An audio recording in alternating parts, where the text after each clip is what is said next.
wabarakatuh. Ini saya ada kasus dari guru penggerak.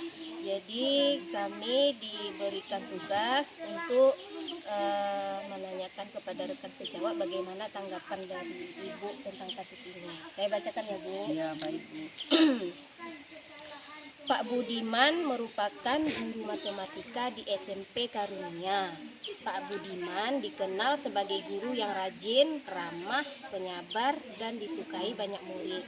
Suatu hari, saat Pak Budiman sedang mengajar di jam pelajaran pertama di kelas 8A, tiba-tiba datang orang tua salah satu murid kelas 8A, yaitu ayah si Abdul, di depan pintu kelas 8.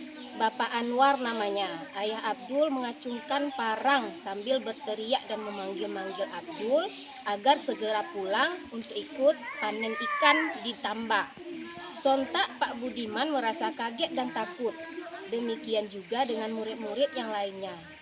Abdul hanya bisa menangis ketakutan dan bersembunyi di pojok kelas sambil berteriak tidak mau pulang.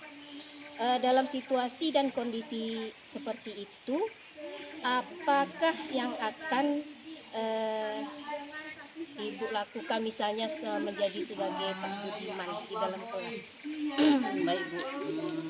Terutama yang saya lakukan, saya bicara dulu sama orang tua Budiman tadi, sama Pak Anwar tadi. Pak, ada apa? Saya tenangkan dulu orang tuanya, bapaknya. Bapak, ada apa? Apa permasalahan Bapak?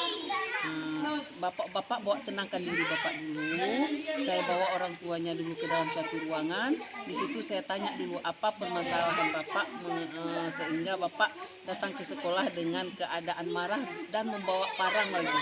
Apa permasalahan Bapak? Setelah itu kami dalam ruang itu, di situ kami membahas bahwa Bapak itu ingin anaknya itu membantu dia kerja. Saya jawab, Pak, boleh Bapak membantu Bapak kerja. Sekarang kan lagi proses pembelajaran, apalagi anak di usia dini itu sangat dibutuhkan untuk belajar. Jadi nanti saya bilang sama si Budiman, dia menolong Bapak, alangkah bagusnya setelah dia pulang sekolah. Setelah dia pulang sekolah nanti baru ini. Sebelum itu pun saya menenangkan dulu. Setelah saya ngomong sama Bapak tadi, saya juga pergi masuk balik ke dalam ruangan menenangkan anak-anak saya yang lagi ketakutan. Apalagi seorang bapak-bapak datang bawa parang. Anak-anak kan ketakutan Bu melihat parang yang ada dibawa oleh orang tua murid. Jadi saya tenangkan dulu anak-anak. Bapak itu datang kemari bukan dalam arti kata memukul anaknya pakai parang, bukan memotong anaknya pakai parang. Bapak itu mungkin lagi kerja, langsung ke sekolah dengan membawa parang tadi, timbul rasa takut anak. Jadi kita jelaskanlah sama anak bahwa orang tua bukan mau mengadakan kekerasan sama anaknya. Jadi Sidul pun saya tenangkan, saya bilang sama Sidul, Dul, nanti Sidul habis pulang sekolah tolong bantu ayah, jangan bermain karena kasihan orang tua kita. Setelah itu saya kembali sama orang tuanya dan saya terangkan bahwa Sidul siap bekerja setelah pulang sekolah, dan orang tuanya pun menerima. Alhamdulillah saran kita guru diterima oleh orang tuanya. Ya, saya sangat setuju dengan pendapat Ibu. Jadi anak-anak itu jangan dikira bahwa kekerasan itu wajar, ya kan? Iya. Jangan dikira bahwa di rumah nanti si Abdul akan diberikan kekerasan kepada orang tuanya. Jadi kita harus menjelaskan itu sudah.